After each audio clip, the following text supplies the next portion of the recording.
Welcome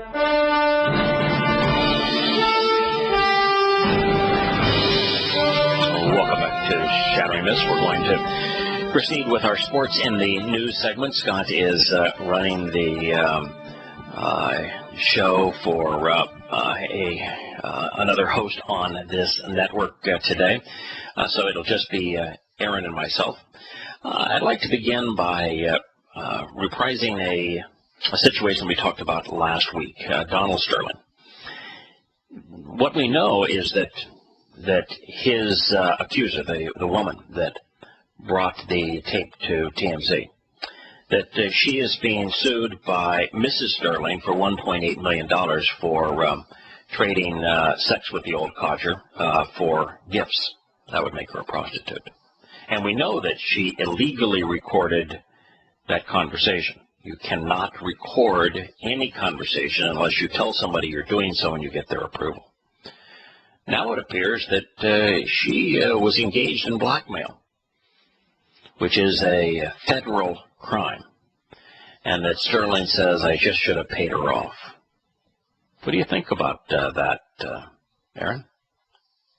I think now that Sterling has been banned from the league for life and will likely sell his team after the legal process is over, now the view is kind of shifting towards her to go, okay, so now that the people are satisfied, or seemingly satisfied with the punishment that he got, they're going to begin talking about if she should be punished.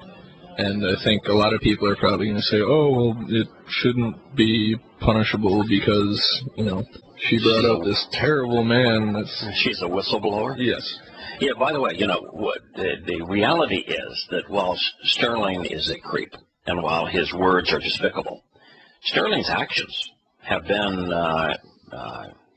first rate. I mean, Sterling was nominated for that Humanitarian of the Year and won the Humanitarian Year award from the NAACP because he has built so many apartments in African American regions of Los Angeles in the inner city, because he has donated so much money to African American charities, because he was the first owner of a NBA franchise to promote a African American to be president and general manager of that franchise and to stay with him even when he couldn't do the job. And so when you look at his track record is really good as it relates to minority perspectives. Yeah, it's his words that are deplorable. Yeah, as we said last week, the actions speak louder than words, and while at this point everybody is tagging him as a racist, which his comments certainly kind of painted that picture. But now that all of that is over with, there'll be all of his lawyers, I'm sure, are going to try to avoid him having to sell the team, but now the focus is going to shift to her and whether she should be punished or treated as a whistleblower, which I personally think she shouldn't. It's illegal wiretapping, and if she was blackmailing him, she should be punished fairly harshly for this. Yeah. So selling sex for gifts, and when you're dealing with $1.8 million worth of gifts, and you're having sex with an 80-year-old codger, then you know it's pretty hard to say, oh no, we just had a lovely relationship, and he gave me these wonderful presents for no reason at all. But prostitution is also illegal. So she's got prostitution. She's got extortion, she's got blackmail, she's got illegal recordings. And when is the Fed going to say, yeah, guess what? We need to prosecute her because those things are all illegal. Yeah, I don't think there's a chance they try anything with prostitution. Well, it obviously is, and we can label her as a prostitute. They're not going to go down that road at all legally. No, but it's true. I mean, you cannot deny that is what the equation is all about when you're dealing with the 80-year-old guy and this girl that the way that she acts and dresses and being the beneficiary of $1.8 million worth of gifts for that brief period of time. As far as I'm concerned, if that's what she wants to do with her life and if that's what he's willing to pay, more power to you. But yeah, it does speak to her character. Yeah, I'm personally, I wouldn't make prostitution illegal, just as I wouldn't make drugs illegal. Now, I'm speaking from a position of somebody that the strongest drug that they use is coffee and a glass of wine or a beer with a meal. So I'm not a drug user, and I have never engaged in pay for sex. I've never engaged a prostitute in my life. But those things said, I do think that both should be illegal. Should be legal. I think they are victimless crimes, if you even want to call them a crime. I agree with you 100% on both things. Yeah. But that's being the case, so long as laws exist making prostitution illegal, it's not very hard to paint the case here. And I agree they won't go after for prostitution, but $1.8 million worth of gifts in the short time she was playing girlfriend, and it's impossible to come up with a rational explanation for that is anything other than she was a prostitute. Next story I'd like to cover with you, it came out today. It's a subject that is near and dear to my heart because I despise this organization. I think it's amongst the most unethical organizations in the world. Cleveland, Ohio. Jim Brown. For those who do not know Jim Brown, he is one of the greatest players in the NFL, in all of NFL history, a great running back. Also a great actor. I mean, he's a remarkable individual in terms of what he's been able to accomplish in his life. Anyway, Jim Brown is not a fan of the NCAA, a truth made evident on Sunday at the Pro Football Hall of Fame FamFest. I sent you an article. Why don't you share what Jim Brown, tell me if you agree. I think that Jim Brown is an extraordinary individual in terms of what he's been able to do in his life, being a public spokesperson, being a first-rate movie actor, and being one of the greatest running backs in the history of the league. Yeah, Jim Brown was a fantastic athlete, and by pretty much all accounts I've ever seen, a pretty good guy on top of that. So yes, I certainly have no ill will towards him. So he was on, I believe it was ESPN, with Barry Sanders, who was another great running back, and Harry Carson. It was on Larry King. That's what it was. So He came out, and they were discussing the NCAA. And Jim Brown said this: the NCAA is probably the most reprehensible organization God ever created. Total exploitation. That kind of money they make, that kind of life they live, it's embarrassing. Now, what this was referencing was that the college players receive no compensation for playing other than probably room and board and scholarships, which that's not nothing, but a lot of them aren't there to learn. They're there to play. In fact, it actually was that was his answer to a direct question about the scenario of it's the same, it's the genre that you're talking about here, but he was asked a direct question about, what about the football player that is playing in his sophomore year and is injured, and he receives no compensation from the NCAA, no compensation from the school. He's not able to play for the NFL, and therefore he doesn't even have an insurance policy provided by the NCAA. What about that? And that's when he came out with this most reprehensible organization God ever created. By the way, I didn't notice in the bylaws of the NCAA that God had a role in creating it. Does it say that? No, I don't. No, as a matter of fact, I know at the Pac-10, when they were Pac-10, they wanted to become a Pac-12. They wanted Texas to join, and Texas says, we'll come, but we want Baylor to join us. And the Pac-10 at the time said, if it means taking Baylor, we don't even want Texas. And, of course, the next year, Baylor was on the top 10 team in football, top 10 team in men's basketball, won the women's title in basketball, and produced a Heisman Trophy winner, and academically is ranked above more than half of the Pac-10, now Pac-12 schools. But the fact that it was a Christian college, it was something that the Pac-12 wanted to snub their nose at. So I am quite certain that there is no association between God and the NCAA. Yeah, I'm not sure he was trying to imply that in that way. Yes. It's a pretty common thing for sports players to bring that into it. But the fact is that he made the statement that the NCAA is the most reprehensible organization ever created. And then he said, I am totally for change and for total change. Now, he said, I wanted to sound as harsh as I could because I want them to come at me in any way they want to, because it's a shame the way that this all happens. I happen to agree with him. I think that when it comes to not paying the players in men's basketball and football, those are the only two sports. Football is responsible for about 90% of most universities' earnings in sports, and men's basketball is responsible for about 95% of the NCAA's earnings because they put on the tournament. Now, the problem, though, is that if you were to pay the men's basketball players and the men's football players, which are generating all of the revenue, from that point on, it's all a negative. All other sports, every women's sport, and all the rest of the men's sports lose money. They're funded by the prosperity of men's football and men's basketball.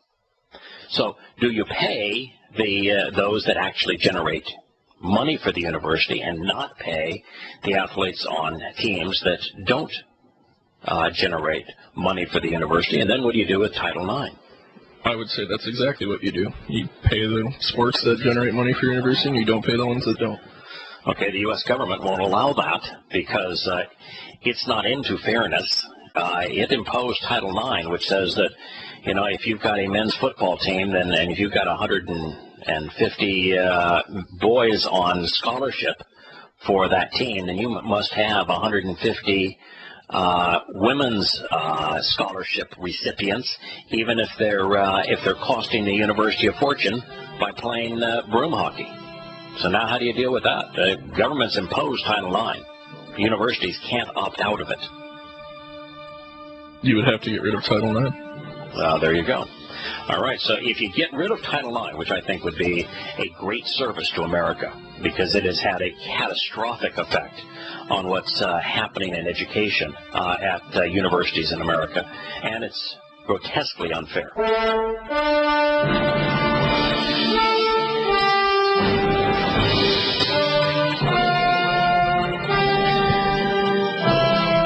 Welcome back to Shattering Myths. The reason that this is a story in the news is that the NCAA has a huge influence on colleges and universities. As a matter of fact, because of the government's interference with Title IX, rather than having a slight majority of college students being male, now women make up over 2/3 and sometimes up as high as 70% of college students. We've changed society in a very fundamental way. And because of Title IX, it's almost impossible now to straighten out athletics. I mean, it really should be the case where you can receive a scholarship where the university is providing you with food and lodging and your education for free, and I think they should also be paying the men that play basketball and football, because they're making millions and millions for the schools and for the NCAA. To have them contribute without any compensation, that's involuntary servitude. It's not involuntary; they sign up for it, but it is still, a form of slavery. And I think it's grossly inappropriate. So I know the majority of Americans, by the way, side here with the NCAA. They think that these student athletes get more than what they should get in terms of free academic ride. And I think that for women's broom hockey or for men's water polo, that's probably true. For the men's golf team, in terms of scholarship, yeah, they're getting more than they're contributing. But not in football, not in basketball. What do you think? I would agree with that. I think the only solution to this would be to get rid of Title IX, which is a massive, massive undertaking if they try to do that. Correct. And then you've got this other issue with the NCAA, which is that they are on the big money event, which the big money event is football. And in football, they are grotesquely immoral, hypocritical. For example, the USC was essentially given the death penalty by the NCAA for having a player that had whose father received benefits in San Diego from a guy that wasn't even an agent, and yet they all but destroyed USC's football program. And yet the head of the NCAA at the time, Emmert, was athletic director at the University of Miami, where boosters were paying football players boatloads of cash, just handing it out to them. And yet Miami, because Emmert botched the investigation, got nothing as a penalty. And there's something grotesquely wrong with that scenario. Yes, there most certainly is. You've got the Johnny Football, the kid at Texas A&M. He signs thousands of autographs for money, and he is the punishment is that he missed one half of one football game. When you've got USC, by comparison, forfeiting scholarships, 10, 15 scholarships a year after year. Those things don't equate. You've got, it was the Cam Newton, the quarterback that was thrown off of the University of Florida's football team. Now, to get thrown off the University of Florida's football team, I mean, you really got to be bad, because at one time they had 30 criminals on on their national championship team. They threw him off. And yet his father then was soliciting other SEC teams to play for, and was asking those teams for $250,000 to sign his son. And yet Auburn won a national championship with him, and the NCAA doesn't even want to investigate. I believe Terrell Pryor also had some legal issues, and his response was to just go pro. Yes. And this is an organization that's so out of whack, so out of control, so grotesquely immoral, and it's affecting universities, which is where our children are being, I want to say, educated, but really indoctrinated. This is not a productive or moral association at a place where we ought to have a great deal more morality than what we're getting from the NCAA. Well, and one of the main issues I see with how you said most of society seems to side with the NCAA, when we say they're not getting reimbursed for their play, people will say, oh, but they're getting scholarships to these colleges. But the vast majority, particularly the ones that are going on to the NFL, they're not there for the scholarship. They don't care. They're there so that they can go on and make more money playing the sport later in life. It's absolutely true, and it is a severe problem, and it's all about money and who's making the money, and the fact that they're able to get essentially free labor to make billions of dollars ought to be a concern to people.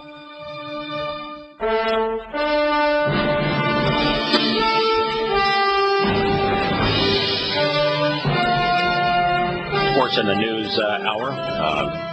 Scott normally is part of this discussion, but he is monitoring the Alex Jones show as we speak. And so we have Aaron, who is responsible for producing the Shattering Myths show, with us.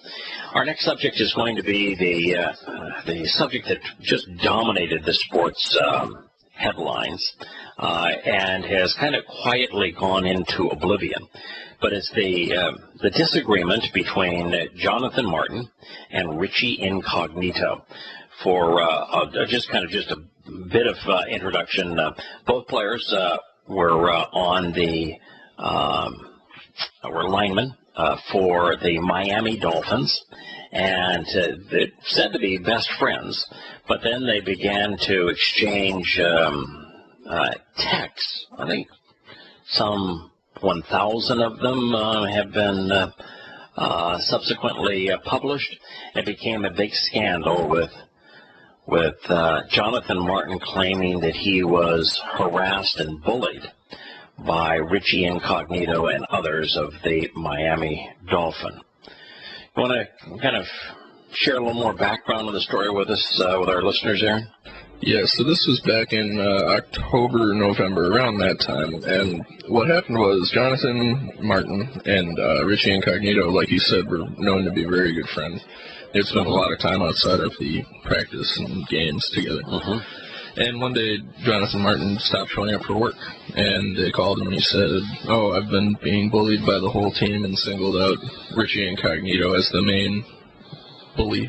And so that became a big story in the national media, and Richie Martin was just absolutely raked over the coals for it. Incognito. So that happened, and then slowly more information kept coming out, and they released the text log, and it showed that they were very colorful in their language to each other, but it was a common thing. Because originally they were saying, they said, "Oh, he threatened to kill my mom," and just a variety of things that, when read in context in the text, it's their form of communication. It's an odd one, but it just comes off as immature. Taken out of context, it sounds much worse than it is. Yeah, in fact, Jonathan Martin's lawyer, very early on in the process, released a audio recording, a voicemail from Richie Incognito that used the N-word, which is what caused Incognito to be immediately suspended from the team. I think he went 6 games without pay, and he was never allowed back on the field because in a text message he used the N-word. But they were using the N-word back and forth with one another routinely, both in audio recordings, phone recordings, messages, and in text. Yeah, the way that they spoke with each other, that was completely normal to each other.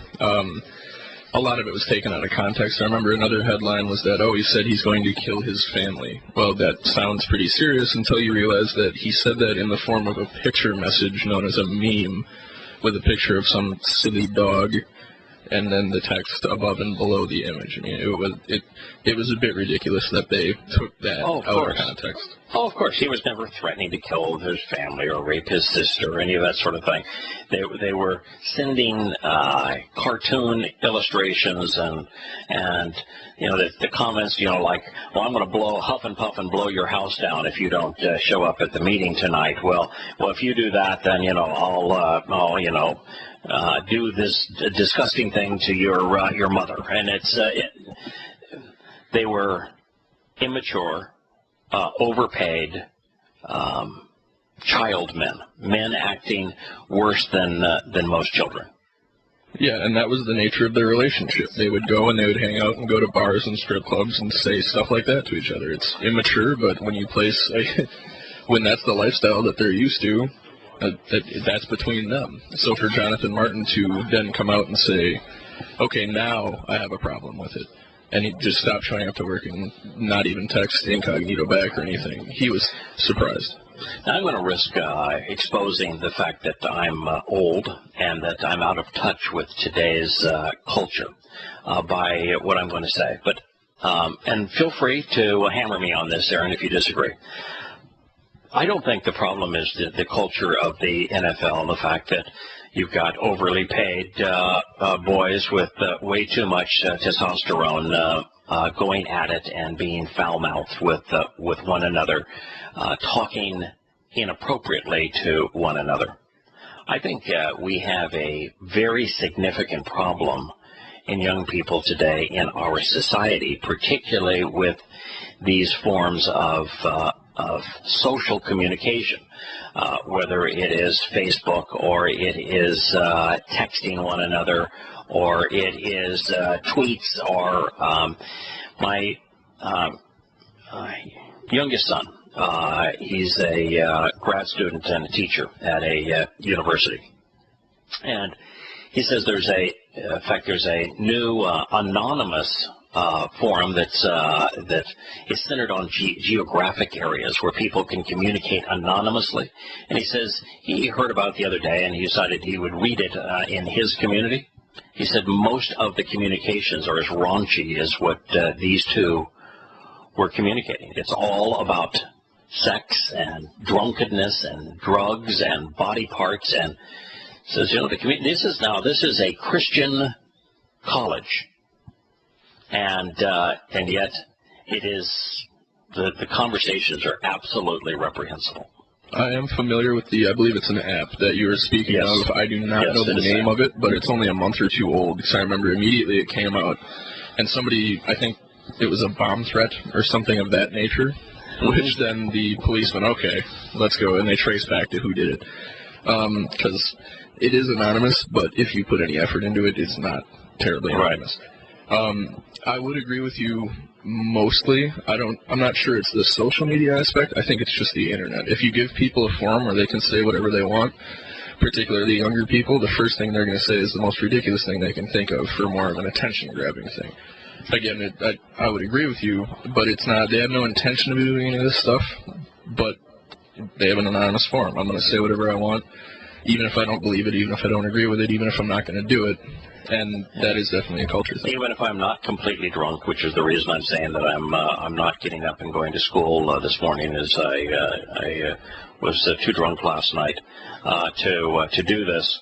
The fact is that it's just it's a internet medium with anonymity, and they're playing their part. The drunk one, they might have been. I went to the University of Minnesota for 2 years, and that was a very big part of the culture, was, especially with the incoming freshmen, the party culture was very real. You know, I'm trying to sell a house that's near the University of California, Santa Barbara, and I'm going to be within 5% of being accurate here. I think the STD, sexual transmitted disease percentile amongst the students there is somewhere between 65 and 70%. You know, when you are in a situation like that, it's more than just talk. We have a significant problem of degrading morality. I would agree with that, and especially with colleges, with dorms. I'm gonna say dorms are one of the biggest offenders, because one of the things you'll hear about dorms very often, and I was told it many, many times when I was deciding where to live going into college, and they said, oh, live in the dorms, you'll never get that experience again. You live on campus, you're surrounded by other 18-year-olds coming in, probably moving out of the house for the first time. Well, giving 18-year-olds their first sense of freedom on a college campus, that's going to breed exactly what you think it's going to breed.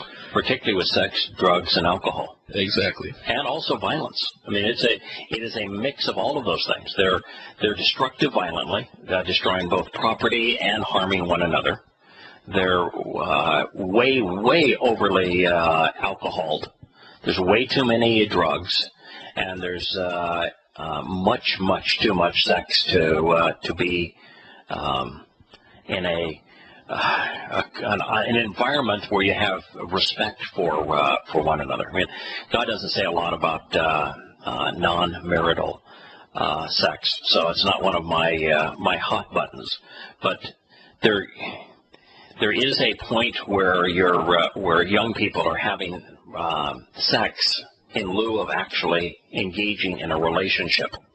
And I think that is extraordinarily corrosive to really the most important thing that we can do as people, which is develop relationships with one another, caring, mutually beneficial relationships. And you're not going to get that if sex is your priority. And I'm going to piggyback on that comment for a second. With that, usually, I mean, it starts with the drugs and alcohol, and what do drunk and high people do? They violence and have sex. Right. But another part of it, and this was probably my biggest pet peeve on campus, is that there's a lot of political correctness and a lot of don't judge me for whatever I'm doing. Right. I have every right to judge you for that's what I do. Yes. So yeah, this idea that you shouldn't be judged and you can't, and that, by the way, it's constant. I mean, I heard my son must have said that 1,000 times, that he heard somebody say, don't judge me. And the person that was asking not to be judged was engaging, and he would never view marijuana, which he does not use, but he wouldn't view marijuana as a drug. I mean, using hard drugs, being drunk routinely, and just drinking for the purpose of drinking, constantly having unprotected sex with boys and girls, both sides, that people didn't even know, and then gloating about things that they had destroyed, violent acts or fights they got into, and said, don't judge me. Yeah, the college campus is the worst that I've personally seen it, but everybody has to be very politically correct in what they say and do. But nobody wants anybody to judge them for anything. So it's, I can have sex with as many people as I want. Yes, you can, but I'm going to apply whatever thoughts I have about that to you. Right. Because it speaks to your character. Correct. Yeah, it's, you're free to drink, and so long as you're not caught, I guess you can do as much drugs as you want. I think you should be free to do as many drugs as you want. Your choice to affect your ability to think. Alcohol and drugs both influence your ability to process information, and they hugely influence your ability to make good decisions. That your propensity to do that, as far as I'm concerned, would hugely diminish my view of such an individual. Yep, and it all goes back to bring them onto a college campus and let them have all the freedom that they want. And you're not going to be able to stop that, but it's going to breed a certain type of culture. Yeah, I'm going to go one step further. I think that the university environment is actually encouraging it. I think that politically correctness, which says that we should not execute good judgment, that we shouldn't be discerning, that being moral is unfair to judge people by a moral standard, that you put all those things together, and I think we're actually encouraging, the institution is encouraging destructive behavior.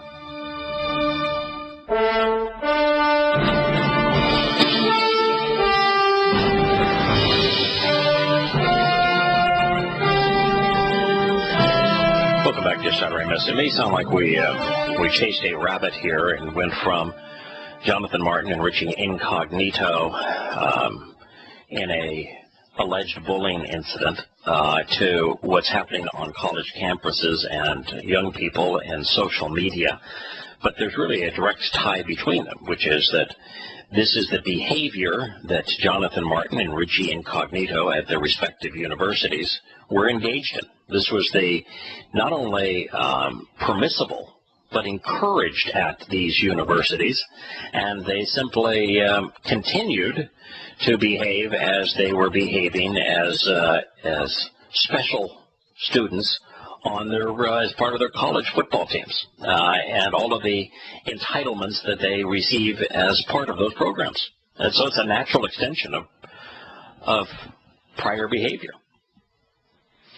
I even think it ties into our first story, Aaron, with the woman who put together the tape on Donald Sterling.